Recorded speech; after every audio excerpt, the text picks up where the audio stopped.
মিথিলার সঙ্গে অবভিয়াসলি কাজ করেছি, হ্যাঁ বুবলির সঙ্গে এই প্রথমবার, এবং হ্যাঁ ছবিতে এই প্রথমবার এরকম একটা পেয়ারিং হয়েছে যে এপার বাংলা এবং ওপার বাংলা একসঙ্গে মিলে, মানে এই দুই বাংলার জোটে একটা ছবি হচ্ছে। Director is also from Bangladesh, এবং খুব প্রথমত যেটা খুব সুন্দর শুনতে লাগছে সেটা হচ্ছে ভাষাটা, সেটা একটা অদ্ভুত একটা ভাষা তৈরি হচ্ছে, এবং আমাদের এখানকার যে মানুষরা তারা মাঝে মাঝে ওদের ভাষাকে একটুখানি কই আর কি ভাঙা ভাঙা ঢাকাইয়া ভাষা বা বাংলাদেশের ভাষা বলছে, আর ওরা মাঝে মাঝে আমাদের মতো বলছে, এই একটা অদ্ভুত একটা কেয়স হচ্ছে আর কি।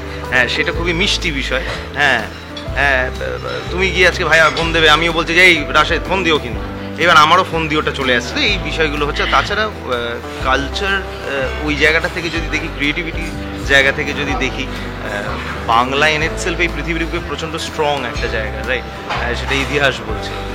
তো সেক্ষেত্রে যখন এই দুই বাংলা এক হয়, অ্যাকচুয়ালি তো এক বাংলায়, তো সেক্ষেত্রে প্রচণ্ড স্ট্রং হয়েছে আমার বিশ্বাস। সেটা অবভিয়াসলি মানুষজন বলবে, আমাদের কাজটা খুবই স্ট্রং হচ্ছে, আমাদের যে পুরো জিনিসটা যেটা আমরা ক্রিয়েট করছি সেই ক্রিয়েশনটা প্রচণ্ড ভালো হচ্ছে আমার বিশ্বাস।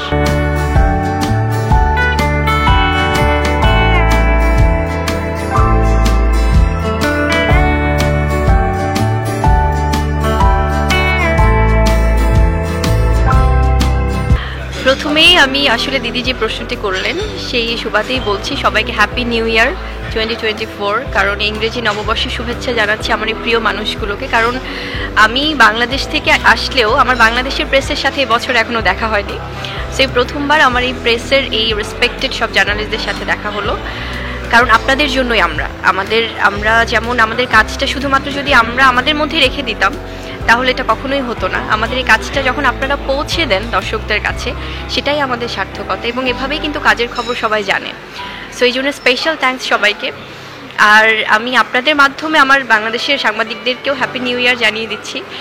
আর হয় কি, আপনি যেটা বলছিলেন দিদি, যে খুবই সুন্দর একটি প্রশ্ন। আমার 2024 সালের এই প্রথম, যেমন আপনাদের মাধ্যমে প্রেস ফেস করছি, তেমনি আমার সিনেমার যাত্রা শুরু হচ্ছে 2024-এ টলিউড ইন্ডাস্ট্রি দিয়ে। এবং আমাদের সবার পছন্দের অভিনেতা এবং নির্মাতা কৌশিক স্যার আছেন এই ফিল্মে, আমি যে ফিল্মটি করছি ফ্ল্যাশব্যাক, এবং সৌরভ দা আছেন, আমাদের ডিরেক্টর রাশেদ রাহা, ওনার নির্মিত হচ্ছে সিনেমাটি। তো ওভারঅল সব কিছু মিলে আমার কাছে মনে হয় যে এটা স্পেশাল কিছুই হবে। এবং 2024-এর যেরকম করে আমাকে কলকাতার সবাই আপনারা আপন করে নিয়েছেন, সো সারা বছর এরকমই যাক, শুধুমাত্র 2024 না, অনেক অনেক বছর এভাবেই যাক, সেটাই চাই।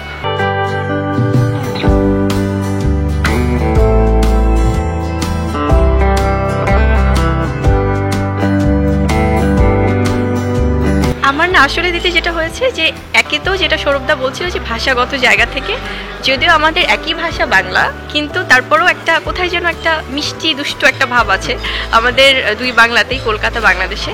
সো এটা অটোমেটিক্যালি ভাষার জায়গাটা থেকে চলে আসে কিছু বিষয়, আর ভালোবাসাটা ভাগাভাগি হয়ে গেছে। মানে এই যে কলকাতা বাংলাদেশ, আমাদের ওতপ্রোতভাবে আমরা এতটাই মিলেমিশে একাকার। সো শুধুমাত্র হয়তো 30 বা 40 মিনিটস লাগে ঢাকা থেকে এখানে আসতে, কিন্তু এই অল্প সময়টা মনে হয় কি আসলে এত ব্যারিকেড, এত কিছু, এত রেস্ট্রিকশন, এত ভিসা, এগুলো না থেকে যদি আমরা মানে আছেন অবাধ যাতায়াত হতো আরও বেশি ভালো হতো। সো এটা কিছু করার নেই, এটা আমাদের দেশের জায়গা থেকে আসলে সবাইকে মেনটেন করতে হয়। বাট সব কিছু আমার কাছে মনে হয় যে শেয়ার হচ্ছে, আসলে সব আবেগ, ভালোবাসা, সব কিছুই।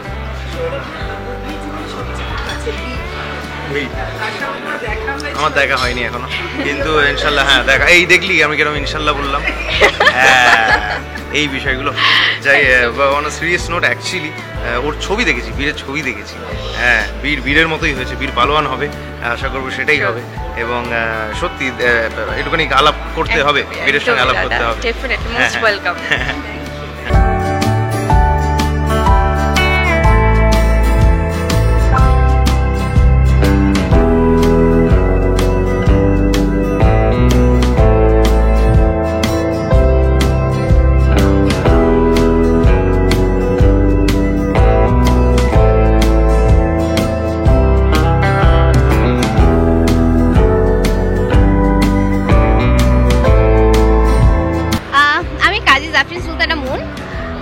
আমি ফ্ল্যাশব্যাক সিনেমাটার একজন প্রযোজক হিসেবে কাজ করছি।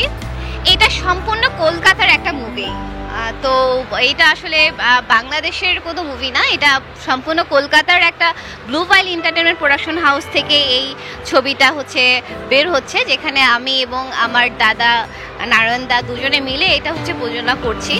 আমার আসলে অনেক দিনের ইচ্ছা ছিল, যখন আমি এই গল্পটা নিয়ে কাজ করছিলাম তখন আমি ভেবেছিলাম যে আসলে এই গল্পের সাথে আমার মানে ক্যারেক্টার অনুযায়ী আমি যাকে চিন্তা করেছিলাম সেটা হচ্ছে আমাদের কৌশিক স্যার।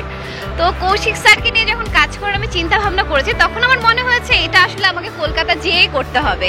কারণ আমি যেহেতু বাংলাদেশে অনেক কাজ করেছি আমার প্রোডাকশন হাউস বিগার এন্টারটেনমেন্টের থেকে, তো সেক্ষেত্রে আমাদের ইচ্ছা হয় যে আমাদের গণ্ডি পেরিয়ে একটু সামনে একটু এগিয়ে যাব, সেখানে কাজ করব। হয়তো বা এখন আমি কলকাতায় কাজ করছি, কিছুদিন পর আমি হয়তো মুম্বাইয়ের কোনো হিন্দি মুভির কাজ করব। তো আমার স্বপ্নটা আসলে অনেক বড়, তো সেখান থেকে আসলে আমার প্রচেষ্টা, এবং সেই সুযোগটা আসলে আমার স্বপ্নটা পূরণ করতে আমার সাথে ছিল কলকাতার প্রোডাকশন হাউস ব্লু ভাইল এন্টারটেনমেন্ট।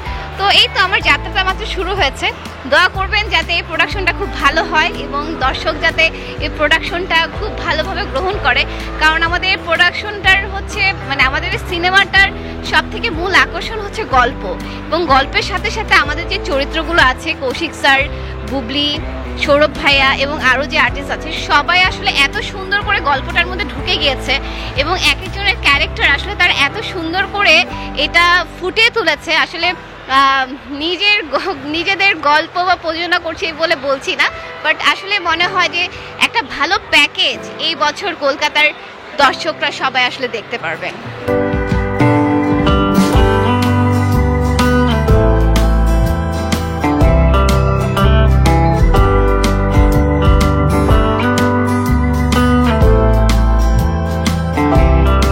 প্রথম কথা হচ্ছে মানে ওপার বাংলার এপার বাংলার সংস্কৃতির একটা অসম্ভব মিল আছে, এবং সেই জায়গাটাকে মাথায় রেখেই ওপার বাংলার শিল্পী এবং এপার বাংলার যারা বিখ্যাত শিল্পী, কৌশিকদার সম্বন্ধে তো বলার কিছু জায়গাই নেই, এবং সৌরভও তাই, এবং তার সাথেও যারা আমাদের সাথে যারা কাজ করছেন তারা প্রত্যেকেই তাদের নিজস্ব ফিল্ডে তারা একজন যথেষ্ট নামকরা লোক, এবং আমরা খুবই আশাবাদী যে আমরা দর্শকদের সামনে একটা সুন্দর ছবি, যেটা যে ধরনের স্ক্রিপ্ট এটার আছে, আমি স্ক্রিপ্টটা দেখেছি এবং স্ক্রিপ্টটা আমার খুবই ইন্টারেস্টিং মনে হয়েছে। আশা করছি সবারই খুব ভালো লাগবে।